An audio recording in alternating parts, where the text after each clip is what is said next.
the first to know. Nsem-Pii TV. NPP Amanyɔkuo no led by His Excellency Nana Adodankwa Akufo-Addo wɔn ɛbɛfa akonnwa no project ahodoɔ deɛ ɛna bebree ɛna wɔn ayɛ na baako bi a wɔn decide sɛ wɔn ɛbɛyɛ ɛde ama Nyankopɔn ɛyɛ the National Cathedral yɛka sɛ yɛba abɛsi na ɛnokora ɛtumi asɛw as tourists for one a ɛbɛfiri amanɔne aba no because ɛbɛyɛ fɛ Christopher nneɛma bi a wɔn pɛ sɛ ɔyɛ bi a wɔn ɛbɛkɔ akɔyɛ no hɔ na since a ɔde saa nneɛma wei ɛtu edwa no nipa baako a ɔsɔre tiaeɛ paa ɛnam so a asɔfoɔ bebree a yɛde wɔn ɛkɔkɔ hyɛ board of trustees no nyinaa eyi wɔn ho efiri mu ɛyɛ Samuel Okudzeto Ablakwa na yɛbɛkae a ɛnra Okudzeto Ablakwa ɛkɔ National Cathedral site hɔ ɛne NDC Amanyɔkuo no MP Sam George Milante Vanderpool Sami Jamfi ne wɔn a aka nyinaa kɔ pɔɔkyenku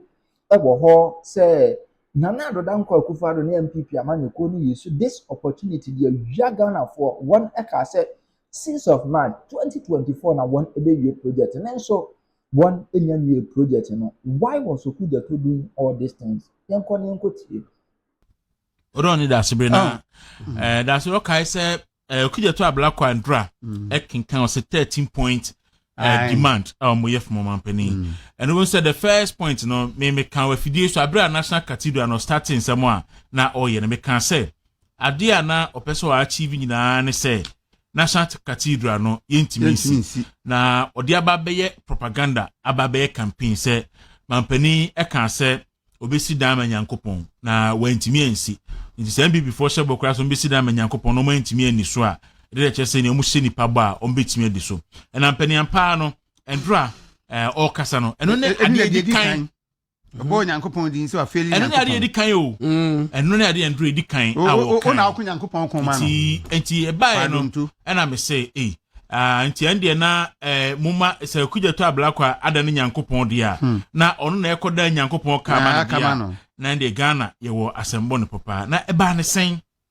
any bedu baby edi or say first demand or say an explanation from President Akufo-Addo on why he failed to fulfill his promise to God, to Parliament, and to the sovereign Ghanaian people. The promise to commission his $450 million bracket in 5.7 billion Ghana cedi priority of priority cathedral today, the 6th March of 2024. Ena ode ebaiti and then the first I did kind and obi otie me program here share about cathedral sim nyina bai e ade a meka ho asem na eba ne sen na cathedral no gono yantimi ansi okay ne eba ya yantimi ansi ne say e ma to crop e fa na fa so bubu ya ne himi aka so okosi no Jeremiah Jerusalem eno ka so okosi na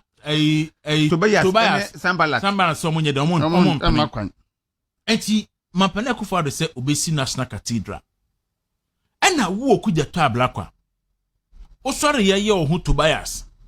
Ene Sambalat na ye say ompene e ma cathedral no e ma so. Na isi godon enipa bi wa MPP mu a eye omo soso nhwe yie. Na edu ba bi enipa bi fo say omo ye bibi anya bibi. Nti se party na enu begu ase a inform ho. Godon do you know say asofo mienu na mo National Cathedral Board of Trustees ni so a na enipa bi adwen yi omo say omo sa be ka dibre bi dabi enti sa na tie dia ye be say nipa no and sa adwen na attach ni say ye say nipa no akwa ba benne on so National Cathedral na ka ho no ye tu amana da ho ye hwie sika look adwuma National Cathedral na omo ye ho no adwuma na kase pa no ye grounds work no enti grounds work no sika kompa Judge for down ho ye bubu. Other companies near the facilities ho ye bubu. I say buying etua compensation. Now buying relocate judges. E bin cry so mo dey buying court for judgment debt. And buy ye e bi on ma otua e bi on so kra make asigusu outstanding. O man na sinkisika e dey akwa se grounds work nim a we see this. That's what the paper yi. Na what see Nehemiah 4. What ye dey see ho. Na a certain Okudzeto Ablakwa. Asore e dey tia edan a ye si Nyankopɔn. na wasɔre no wayɛ saa rane a series of ayi na ene board of trustees ni nyina we yɛ ɔse masɔre we yɛ ɔsese ɛna dan a yɛ si de nyankopɔn no nyam no ɛdan no aka hɔ anka wona na akufo ado hyehyɛ mu no anka ndura ɛna dan no mbewie na ebia no godo ɛdan no aka hɔ enti enipa bi sɛ Okudzeto ablakwa no sɛ afei de ɔno a wa ma dan ni sie na ma so no ndura asan amachi nipa akɔ hɔ twetwe nyankopɔn ɛkɔ nyankopɔn atwetwe ɛsɛ akufo ado kan so obesi dan ma nyankopɔn wantimi asinti akufo ado mra abɔnten na ɔmɛkyerɛkyerɛ mu nkyerɛ ɔno Okudzeto ablakwa ɛne Ghana fo ni nti amampɛ akufo ado ɛhyɛ nyankopɔn ba wantimi ne so bɛfa so ɔyɛ nyankopɔn Okudzeto ablakwa ɔyɛ nyankopɔn ana nyankopɔn kyea and saa deɛ na ɔyɛ no ɛho asotwe bɛbɛ o da sebrɛ hwɛ ɛho asotwe kɛseɛ ɛbɛba deɛ bɛto Okudzeto ablakwa wa saa so we su no ansa na wo Okudzeto ablakwa yɛ no ɛho asotwe kɛseɛ bɛba na many bi bisa sɛ nti ɔmo so ɔmo mpene ɛme yɛnsi dan no yɛbɔbɔ judge for dan nyinaa wie na yɛ bibi awie na yɛ sink so much money into the groundwork no ɛhɔ no ɔmo se yɛnya ne den ɔmo se yɛn fancy hospital yɛ de anwea ne besi ɛnde nyesika ne de besi Ghana yɛ ni hospital wa ha Accra ha yɛ ni hospitals wa ha ɔno abira yɛ si National Theatre no me patcho no yɛ si hospitals wɔ Ghana awie dabi National Theatre no you say ahwan ne China Rollins ne see Rollins China for the National Theatre yɛ si no na gini wem fire there abobon nkrofo na mu ntokuru because na nkrofo na behaizia nkrofo edwunso a omudwunso moja because na nipa nyansu papa no mo Ghana na nipa ne moa na no munsuo but Rollins anka say ye fa National Theatre sika no enko tutubo ho sukura manipa no mu because na omine here such facilities na they develop it. Look, National Cathedral enye mo na jako free enye mo na acrobat free National Theatre enye National Theatre enye mo na jako ni acrobat no ni ade nyina free ebae and then from contribution to Ghana your GDP and ye National Cathedral National Theatre hwe mo a ede aboa and then eguso esomo man no enti ade ntina Cathedral na ye besi no ho fa so bebre na ye de besi nyankopon no nyam no na Okudzeto ablakwa asori si nyankopon atwetwe na fi wawie na endura wasan di nipa de makọ twetwe nyankopon adentia ewaku mpapa baako Dr. Amwa I think what and waka nyina no say Okudzeto is fighting God and not President Akufo. Oh yes. Nyankopon and Okudzeto asori tia no ene wo mo aka Sam George mo ene Leland at that point ene wo mo aka ho no na ya no fi so me Nsem-Pii akosi se Yesu beba na mo be firi na mo ayesem mframa yen kai mo bio mo na abonten kro bi hu mo mumu ena wo Nsem-Pii na mo ya Nsem Nsem-Pii mu ni nkosi da o sika e wo se disi edan no yenya ni nyina na enti ade na mo expect be commission sika no e yankran sika Debitio na elala sulela sika na nka ban abo kakrakra na wagu project no finti ankran sanka mu fe mu pem eyi sika de boa project no omaja yi because of efia wagu nyame asofo da project na no wagu omu fin wagu project no fin nti na Ghana ni bia kon no se obeyi sika de akọboa Cathedral na dwuma asofo no krampa na omu di ade wie ni bebre resign because of atenie nkofo edu Okudzeto ablakwa ama asofo bi epese wo me amame Reverend Dr. Joyce wo ka ho enye se won wonim onu sia senate all e wo Ghana politics mu enti ene webu ho no ma wo scan to contain it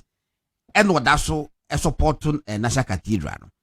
ene bebre asofo bebre empese ombunya omdo mo kwa be kwa ben ad project no because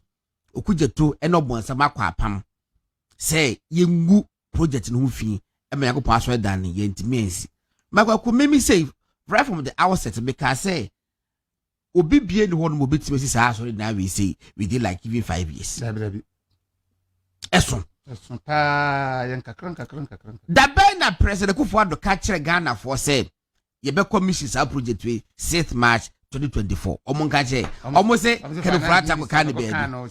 baby project ben na wo Ghana ya fa timelines and to say ye be ni say how many of them from Kwame Nkrumah time based in there project ben na aban date of completion no eduru so apa ya complete we so podi aban se wo boa ama ankran for the music aba sika no emai sika ne kebeba na so Okudzeto e no boso akwa apam nti e na ugu asori no egu project no film e na sika na ama asusu so asori obenya oh yes what you say ni man ntimi wa etete wontuma ni mu wa ntimi wa etete wontuma da bia me ka se asante patrol show phones NDC o me ya bonsam agents o Ghana who bia no camp sa competition NDC ya bonsam agents e wo ma wi mu wo mo ba nyina nya se bia o ma no yie die ntino mo ba yo obonsam plant o mo Ghana ha se nka o be cause trouble umsa civil West African nyina Ghana etimfinfin e bi nkan obonsam nya na nkwa form so na nkoma ye nenso a Christopher ne nkramofo a o me ya papa no wo mo do so sene woni e wa NDC mu eninti wo mo chechire na manfo abom pai pagusu no mo de na se tira da bia meka se obi ye Kristoni no se o ye NDC ni o ye fake me de se me meka ko se Yesu beba obi o ye Kristoni bi o so ye NDC ni bi o ye fake Christian obi ye kremoni bi a o ye NDC ni bi o ye fake kremoni onye papa because Kristoni papa kremoni papa enkodi sa amamboyefo ye chi da enkodi amamboyefo ye chi de ba adwene odi kodi obachi sa odwene wo man ho a bakwa kodi NDC achi okay na quotation don de my say kan ni nko Nehemia etinai chemu ba konko no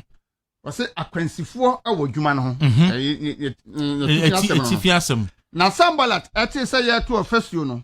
ni buhuri na wonya abufuo pipa na odi Yudafo no ho few na oka no ni nuanom ene Samaria dom no anim se ede na Yudafo betebetefo yi eyi obesiesie no ma obeba afode obewie ni dakro obenya na abo no afiri nkunkum abo akuaku ahihye no mu na Amoni Tobia a ogina ne nche no eka se de wo tuempo se sakrama fra ebebubu abo fasuo no tie ye nyankopon se yabo adapa na dane wa hohra bu a won tifi na fa won eye asade no mumfa asase so na nkata wa mumu yeso na won bone nso ma won pepa no wanim na wofu bu abantofo no anim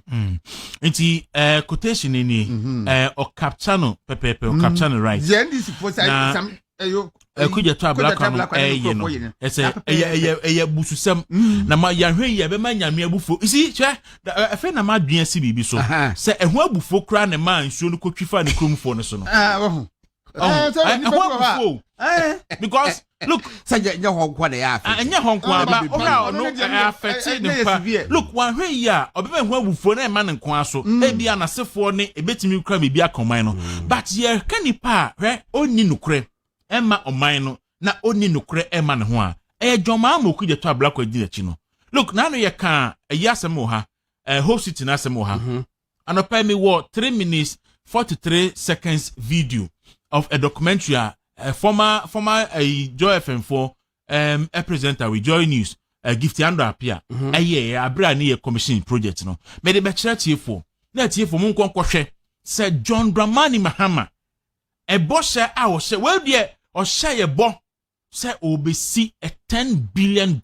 project friend Hope City okay and no John Mahama ntimi ani so ba Okudzeto ablakwa say wan West Hills Mall ho baby o masi West Hills Mall wan fan this for anko ho say time o mo ka so be commission project no time na so eju okwa kokate so do ho and you see when I told the book can see o men kasa wan send this for akọ a cathedral some commission MPP for ankombeko MPs no cry work committees ni so no abaya djuma no cry wa ye te say agenda 111 we kwabra mi nta kan do sore a ne wa find these MPs na dinachi na omunam abaabi e bi a aban she project na say a asase no ba amanso a project ni ntimi nto aso no na wakwa kogina ho na oye press conference aban ne she boso be ye agenda 111 onye ba baabi a ye wie te say okre constituency ye install machines wo mu baabi a wie te say anyinam baabi a ye wie te say abomosu hot dear, again they see NPP majority members are a parliament no, assume who can almost be fan central for Diomachi. No most aqua site war, aqua press conference, and actually Ghana for say. A Kufuado can say obesi agenda 111 and then I will see where we again they see on Mokas on Besa. Oh, sir, that's my casa. Look, and then they saw Mokas on Besa. They won't do it. I said to me,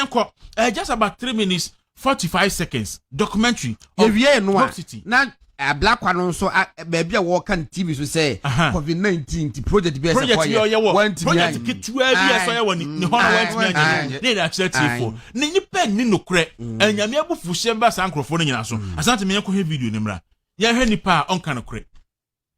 It remains an empty vast land, but RLG and their partners say the tallest building in Africa will occupy this space in the next 3 years. It will have its own educational facilities, including a university, a hospital, and any other facility expected in a modern city. At a colorful ceremony attended by some of the most important people in society and some foreign dignitaries, CEO of RLG, Roland Agambere, hoped his team will also be granted the tax holidays usually given foreign investors to enable them successfully execute the project. Hope City, when completed, will have equipments and facilities for the design, fabrication, and assembling of a number of innovative products, including those of ICT hardware and software development. Hope City will afford us the platform to bridge the gap with the rest of the international industrial community. Hope City is going to be one of the biggest economic discoveries for this country because apart from the natural resources that we've come to inherit from our forefathers, this is the thing that rules the world. Nobody here sits without a mobile phone, and there's nobody here who doesn't communicate. You can't tell me I'm going wrong in the direction where all of us live on it. So this is going to be the economic fiber. That is why I personally think that this is one of the hopes that this country would ever witness in the history of its lifetime. He used the opportunity to announce the creation of an indigenous telecommunication operation by his outfit. Senior Vice President at Microsoft, Ali Famamwe, said African ICT experts were trooping out of the continent just like it is happening with Africa's soccer talents, and appealed to those with the technological know-how to stay and develop the continent. We are going to be setting up an end-to-end African academy which will basically cover high-end IT skills in a combination of traditional classroom learning as well as virtual and online learning to make sure that we associate Africa with top class skills. Suarez, do you remember that guy?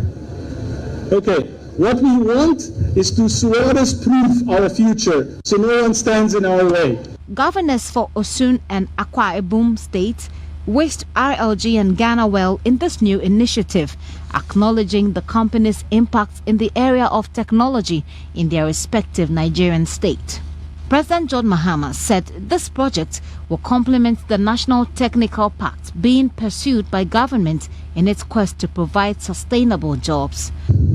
Even the most oil-rich countries today are investing strongly in services and the knowledge economy. I want to assure that government will offer the necessary support to RLG and any such business entity to guarantee the successful execution of this and similar projects.